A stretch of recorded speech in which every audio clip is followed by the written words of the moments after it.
To be frank வந்து பாத்தீங்கன்னா எனக்கு சின்ன வயசுல இருந்தே பசங்கள் தான் வந்து என்கிட்ட வந்து லைக் வந்து ரொம்ப க்ளோஸா மூவ் பண்றது எல்லாமே.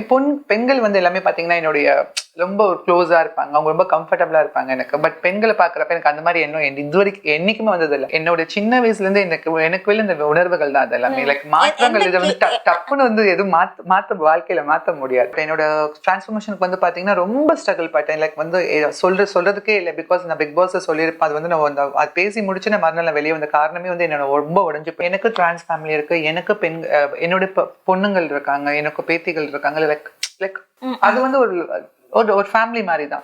பிகாஸ் வந்து வீட்டுட்டு வெளியே வரப்ப யாருமே இல்லாம வந்தோம். இன்னைக்கு நாங்கெல்லாம் இருக்கிறோம், நாளைக்கு உனக்கு எதாவது ஆச்சுனாக்கா நாங்க இருக்கிறோம்னு சொல்லிட்டு ஒரு நம்பிக்கை. இப்போ இந்த இப்போ மலர் டீச்சர் அந்த மாதிரி சின்ன வயசுல வந்துட்டு ஒரு ஸ்கூல் டீச்சர் கூட நம்ம க்ரஷ் இருக்கும், இந்த மாதிரியான விஷயங்கள்லாம் ஒரு ஆண் பிள்ளையா இருக்கும் போது யார் மேலேயாவது ஒரு குழந்தையா ஒரு சின்ன பையனா இருக்கும் போது உங்க மேல ஒரு யார் மேலேயாவது கிரேஸ் இருந்திருக்கும்.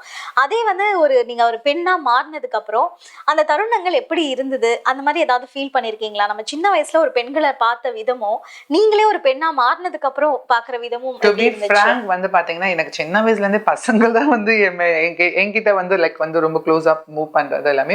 பெண்கள் வந்து எல்லாமே பாத்தீங்கன்னா என்னுடைய ரொம்ப க்ளோஸா இருப்பாங்க, அவங்க ரொம்ப கம்ஃபர்டபுளா இருப்பாங்க எனக்கு. பட் பெண்களை பாக்குறப்ப எனக்கு அந்த மாதிரி எண்ணம் இது வரைக்கும் என்னைக்குமே வந்தது இல்லை. என்ன பார்த்தா 1000 பேர் நீங்க அழகா இருக்கீங்கக்கா, எங்களுக்கு ஆசை வருதுன்னு சொல்லியிருக்காங்க தவிர எனக்கு அந்த மாதிரி எண்ணம் இல்லை. பட் நான் ஸ்கூல் படிக்கிறப்ப என்னோட சார் மேலேயோ அவங்க மேலேயோ எந்த க்ரஷும் இல்லை. எப்பவுமே ஒரு பயம் இருந்துட்டே இருக்கும். பிகாஸ் வந்து அந்த வயசுல எனக்கு வந்து வெளிப்படுத்த தெரியல. நான் என்னவா இருக்கிறேன், என்னவா உணர்றேன் வெளிப்படுத்த தெரியல எனக்கு. மேபி ஆஃப்டர் காலேஜ் வந்ததுக்கு அப்புறம் வந்து எல்லா விஷயமே எனக்கு வந்து தெரிய ஆரம்பிச்சதுக்கு அப்புறம் லைக் ஓகே. பட் காலேஜ் சைட்ல வந்து அந்த மாதிரி சார்லாம் சைட் எல்லாம் அடிச்சது இல்லை. எந்த மாதிரியான மாற்றங்கள் ஆக்சுவலா நடக்கும் உங்களுக்கு ஒரு பெண்ணா நீங்க மாறுறீங்க? அப்படி இது மாற்றங்கள் சொல்றது இட்ஸ் லைக் நான் எந்த மாற்றமும் இல்லை. என்னோட உணர்வுகள், அது என்னோட சின்ன வயசுல இருந்து எனக்கு இந்த உணர்வுகள் தான் அது எல்லாமே. லைக் மாற்றங்கள் இதை வந்து டப்புன்னு வந்து எதுவும் மாத்த வாழ்க்கையில மாத்த முடியாது. அது உள்ள இந்த என்ன சொல்றது, நம்ம உள்ளுடைய உணர்வுகள், அது அந்த உணர்வுகள் வந்து வெளிப்பட தெரியாம இருந்தது அந்த வயசுல. என்னவா இருக்கும், இது வெளியே சொல்லாம. இட்ஸ் லைக் வந்து எனக்குலாம் பாத்தீங்கன்னா 5th ஸ்டாண்டர்ட் மேல இருந்து வந்து எனக்கு தெரிஞ்சிருச்சு. Because I use to be dancer, நல்ல டான்ஸ் ஆடுவேன் எல்லாமே. சின்ன வயசுல இல்ல அந்த மாதிரிலாம் இல்லை. நார்மலா வந்து சினிமா சாங்ஸ் டான்ஸ் ஆடுவேன் நான். ஸோ அப்பவே வந்து என்ன 4 பேர் வந்து ஆட வச்சு பார்த்து சந்தோஷப்படுவாங்க. லைக் அப்பெல்லாம் என்கரேஜ் பண்ணிட்டே இருந்தாங்க. பட் அதே மாதிரி வந்து நான் வீட்டுக்குள்ளேயே பிடங்கட வீட்டுக்குள்ளேயே தான் இருப்பேன், எங்கேயும் போக மாட்டேன், வரமாட்டேன். லைக் வந்து எனக்கே அது தெரிஞ்சது. Like I'm not like as usual boys மாதிரி இருந்தது தெரிஞ்சது எனக்கு. இப்போ பார்த்தீங்கன்னா எனக்கு டிரான்ஸ் ஃபேமிலி இருக்கு, எனக்கு என்னோட பொண்ணுங்கள் இருக்காங்க, எனக்கு பேத்திகள் இருக்காங்க.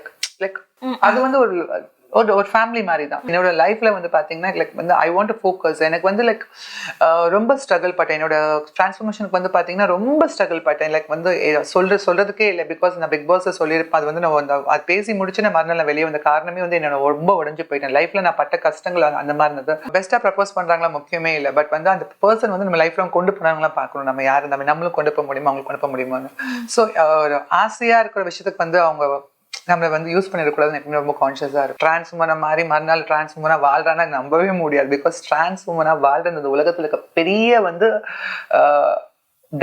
தைரியம் வேணும். பிகாஸ் வந்து இந்த சொசைட்டி கிரிட்டினைஸ், ஃபேமிலி கிரிட்டினைஸ்ட், அவங்க கூட இருந்தவங்க எல்லாமே அவங்க விட்டுட்டு போயிடுவாங்க. இட்ஸ் லைக் விட்டுட்டு போவாங்கன்னா அவங்க வந்து பேச யோசிப்பாங்க. இப்போ வந்து என் கூட வந்து 1000 பேர் பேசுறாங்கன்னா எனக்கு சொசைட்டி நல்ல பேர் இருக்கனால என் கூட பேசுறாங்க. உங்க ஃபேமிலிலயும் ஃபர்ஸ்ட் வந்து ஒரு ரிஜெக்ஷன்ஸ் இருக்கும், இந்த மாதிரியான விஷயங்கள்லாம் இருந்திருக்கும் இல்லையா? அதை பத்தி சொல்லுங்க. எங்க ஃபேமிலியில பண்ண விஷயம்லாம் யாருக்கும் இந்த உலகத்துல பண்ணிருக்கவே மாட்டாங்க. பிகாஸ் வந்து எங்க அம்மா அப்பா வந்து நான் ஒரே ஒரு பொண்ணுனால வந்து ரொம்ப லைக் வந்து எக்ஸ்ட்ரீம் டு தி வேர்ல்ட் வரைக்கும் போயிட்டு வந்தாங்க. பிகாஸ் வந்து அவங்களுக்கும் அப்போ புரிதல் இல்லை, எனக்கே அப்போ புரிதல் இல்லை. திருநங்கை வந்து அப்பெல்லாம் வந்து பார்க்கறதுக்கு ரொம்ப கஷ்டம். இப்போ வந்து பார்த்தீங்கன்னா தெருக்கு 4 பேர் இருக்கிறாங்க. அப்பெல்லாம் வந்து லைக் திருநங்கை பார்க்கணும்னா நான் நினைச்சுக்கிறது வந்து பாம்பே போனாலாம் போய் பார்க்க முடியும், இங்கெல்லாம் பார்க்க முடியாதுன்னு நினைச்சிட்டு இருந்தேன். பட் எங்க அம்மா அப்பா வந்து லைக் வந்து என்னை எப்படியாச்சும் வந்து லைக் வந்து அவங்க என்ன நினைச்சிட்டாங்க, இட்ஸ் லைக் சம்திங் இஸ் இது ஒரு மென்டல் இல்னஸ் நினைச்சுக்கிட்டாங்க. பட் அதுக்கப்புறம் தான் புரிஞ்சுக்கிட்டேன் it's not mental illness. It's like வந்து அவங்களோட உணர்வுகள், அவங்களுடைய இது எல்லாமே புரிஞ்சுக்கிட்டாங்க. லைக் வந்து எங்க அம்மா அப்பா வந்து எனக்கு எவ்வளவு வந்து என்ன அகேன்ஸ்டா இருந்தாங்க, இன்னைக்கு எங்க அம்மா அப்பா எல்லாமே இந்த நம்பிக்கை மாதிரி உலகத்துக்கு தெரியல. ஸோ இட்ஸ் லைக் வந்து அவங்க பண்ண விஷயம் இவ்வளவு ஸ்ட்ராங்கா ஆக்கியிருக்கேன் என் லைஃப்ல.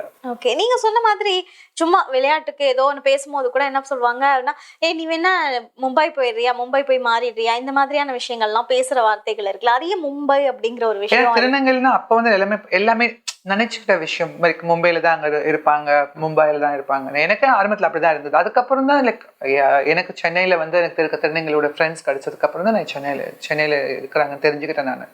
ஓகே. ஆனா அதே மாதிரி வந்து ஒரு மதர் கேட்டகரி அப்படிங்கிற ஒரு விஷயம் இருக்கு. எங்க அம்மா இருக்காங்க அப்படின்ற மாதிரி ஒரு டிரான்ஸ் விமன் அவங்களுடைய இதுலயே வந்து மதர் கேட்டகரி அது எப்படி இதாகும்? அது ஏன்னா வீட்டை விட்டு வெளியே வரப்ப ஆதரவு இல்லாம இருக்கிறோம், என்ன பண்றது தெரியாம இருக்கிறோம். அப்ப எங்களை மாதிரி திருநங்கைகளை வந்து நாங்க வந்து பேசுறப்ப அவங்க வந்து எங்க வயசு மூத்தவளா இருந்தா அவங்க அம்மான்னு கூப்பிடுறது. பிகாஸ் அப்ப வீட்டு வெளியே வரப்ப யாருக்குமே ஒரு சொந்த பந்தம் இல்லாம ஒரு ஃபீலிங், ஒரு லோன்லினஸ் இருக்கும். அதெல்லாம் மறக்கடிக்கிறத நாங்க இருக்கிறோம், நாங்க ஒரு அம்மா மாதிரி இருக்கோம், நாங்க அக்கா மாதிரி இருக்கோம், நாங்க ஒரு பாட்டி மாதிரி இருக்கோம்னு சொல்லி அந்த மாதிரி ஃபேமிலியா வருது அந்த டிரான்ஸோட ஃபேமிலி. இப்ப பாத்தீங்கன்னா எனக்கு டிரான்ஸ் ஃபேமிலி இருக்கு, எனக்கு என்னோட பொண்ணுங்கள் இருக்காங்க, எனக்கு பேத்திகள் இருக்காங்க. லைக் அது வந்து ஒரு ஃபேமிலி மாதிரி தான். பிகாஸ் வந்து வீட்டுட்டு வெளியே வரப்ப யாருமே இல்லாம வந்தோம், இன்னைக்கு நாங்கெல்லாம் இருக்கிறோம், நாளைக்கு உனக்கு எதாவது ஆச்சுனாக்கா நாங்க இருக்கிறோம்னு சொல்லிட்டு ஒரு நம்பிக்கைன்னு சொல்லி நாங்க நம்பி இருக்கிற விஷயம் அது. ஓகே. உங்க லைஃப்ல ஏதாவது காதல், திருமணம் இந்த மாதிரியான விஷயங்கள்? இல்ல, அந்த மாதிரிலாம் இல்ல. பிகாஸ் வந்து என்னோட லைஃப்ல வந்து பாத்தீங்கன்னா லைக் வந்து ஐ வாண்ட் டு ஃபோக்கஸ். எனக்கு வந்து லைக் ரொம்ப ஸ்ட்ரகிள் பட்டேன். என்னோட டிரான்ஸ்ஃபர்மேஷனுக்கு வந்து பாத்தீங்கன்னா ரொம்ப ஸ்ட்ரகிள் பட்டேன். லைக் வந்து சொல்றதுக்கே இல்லை. பிகாஸ் நான் பிக் பாஸ் சொல்லியிருப்பேன். அது வந்து நான் அது பேசி முடிச்சு நான் மறுநாள் வெளியே வந்த காரணமே வந்து என்னோட ரொம்ப உடஞ்சு போயிட்டேன். லைஃப்ல நான் பட்ட கஷ்டங்கள் அந்த மாதிரி இருந்தது. பட் என்னோட ஃபேமிலி அக்செப்ட் பண்ணதுக்கு அப்புறம் எனக்கு எல்லாமே லைஃப்ல வந்து லைக் மோட்டிவேட் ஆயிடு. I have to do something, I have to stand out. இதை ஃபோக்கஸ் பண்ணும். எல்லாத்துக்குமே காதல் வரும், எல்லாத்துக்குமே அது இல்லாம யாருமே இல்லை. But like something like that இருக்கு. பட் வந்து எனக்கு வந்து ஃபுல்லா வந்து அது மேலதான் இருந்தது. Like I have to focus. இது நான் பிகாஸ் வந்து நான் ஒரு விஷயம் பண்ணிட்டே இருந்தேன். Miss Chennai, Miss Tamil Nadu, Miss India, Miss international queen, Miss dancestar international, like இப்ப மிஸ் யூனிவர்ஸ். லைக் என் லைஃப் நான் அப்படியே கொண்டு போயிடுச்சு. ஓகே. ஏதோ ப்ரொபோசல்ஸ்லாம் வந்து அது நிறைய இருக்கும். அது இல்லாம எப்படி இருக்க முடியும்? பெஸ்ட் ப்ரொபோசல் எனக்கு ரொம்ப பிடிச்சிருந்துச்சு, பட் நான் அக்செப்ட் பண்ணிக்கலாம் அந்த மாதிரி ஏதாவது இருக்கா? லைக் அன்னோன் பீப்புள் தான் ப்ரப்போஸ் பண்ணுவாங்க. லைக் இன்ஸ்டாகிராம் ஆகட்டும், மெயில்ஸ் ஆகட்டும், அப்ப தெரிஞ்ச பசங்க ப்ரப்போஸ் பண்ணுவாங்க. லைக் வந்து அப்பவே லைக் எனக்கு தெரியும். லைக் வந்து இட்ஸ் லைக் என்னை பொறுத்த வரைக்கும் லைக் வந்து என்ன சொல்ல வருது, பெஸ்ட்டாக ப்ரப்போஸ் பண்ணுறாங்களா முக்கியமே இல்லை. பட் வந்து அந்த பர்சன் வந்து நம்ம லைஃப்ல கொண்டு போனாங்களாம் பார்க்கணும். நம்ம யார் நம்மளும் கொண்டு போக முடியுமா, அவங்களுக்கு கொண்டு போக முடியுமான்னு. ஸோ ஆசையாக இருக்கிற விஷயத்துக்கு வந்து அவங்க நம்மளை வந்து யூஸ் பண்ணிடக்கூடாதுன்னு எப்பவுமே ரொம்ப கான்ஷியஸா இருப்பேன். ஸோ வந்து நிறைய விஷயம் நடந்திருக்கு. பெஸ்ட் ப்ரப்போசல் வந்து நிறைய பேர் மெயில் எல்லாம் பண்ணியிருக்காங்க. ரொம்ப நல்லா இருக்கும் பாக்குறதுக்கு. நீங்க சொன்ன மாதிரியே வந்து நிறைய பேர் வந்து எனக்கு இனிஷியலா ஃபர்ஸ்ட் உங்க போட்டோ நான் இமேஜ் பார்க்கும்போது கூட எனக்கு வந்து ஒருத்தங்க காட்டாங்க, இவங்க பாரு டிரான்ஸ்ஃபர்மனா எப்படி இருக்காங்க, அப்படி பொண்ணு மாதிரி இருக்காங்களா அப்படின்ற ஒரு இதுதான் பார்த்தாங்க. அப்ப நானுமே ஆச்சரியப்பட்டேன், ஆமால அப்படின்னு சொல்லிட்டு. ஸோ அப்படி இருக்கும்போது கேர்ள்ஸ் நிறைய பேர் வந்து உங்ககிட்ட வந்துட்டு நீங்க ரொம்ப அழகா இருக்கீங்க அப்படிலாம் சொல்லுவாங்கல்ல. ஸோ அந்த மாதிரி ஒரு பெஸ்டான ஒரு காம்ப்ளிமெண்டா எது ஃபீல் பண்ணிருக்கீங்க? அப்படி சொல்லும் போது உங்களுக்கு எப்படி இருக்கும்? நிறைய பெண்கள் இப்ப நேத்து ஒரு ஈவென்ட் போனா கூட அங்க இருக்க நிறைய பெண்கள் வந்து என்கிட்ட, அக்கா உங்க ஸ்கின் ரொம்ப அழகா இருக்கு, நீங்க என்ன மெயின்டைன் பண்றீங்க, எங்களுக்கு பொண்ணா இருக்கிறப்ப உங்க பொறாமையா இருக்கு உங்களை பாக்குறதுக்கு, அந்த மாதிரிலாம் சொல்றப்ப அந்த மாதிரிலாம் சொல்லுவாங்க. லைக் அந்த பெஸ்ட் பொங்கல் அந்த மாதிரி கொடுப்பாங்க. அதுக்கப்புறம் வந்து நாங்க மட்டும் பையனா இருந்தா உங்களுக்கு எல்லாம் சைட் அடிச்சிருப்போம்க்கா, உங்களை டேட் பண்ணிருப்போம் எல்லாம் சொல்லுவாங்க. அதெல்லாம் கேட்கறப்ப ரொம்ப சந்தோஷமா ஹாப்பியாவும் இருக்கும்.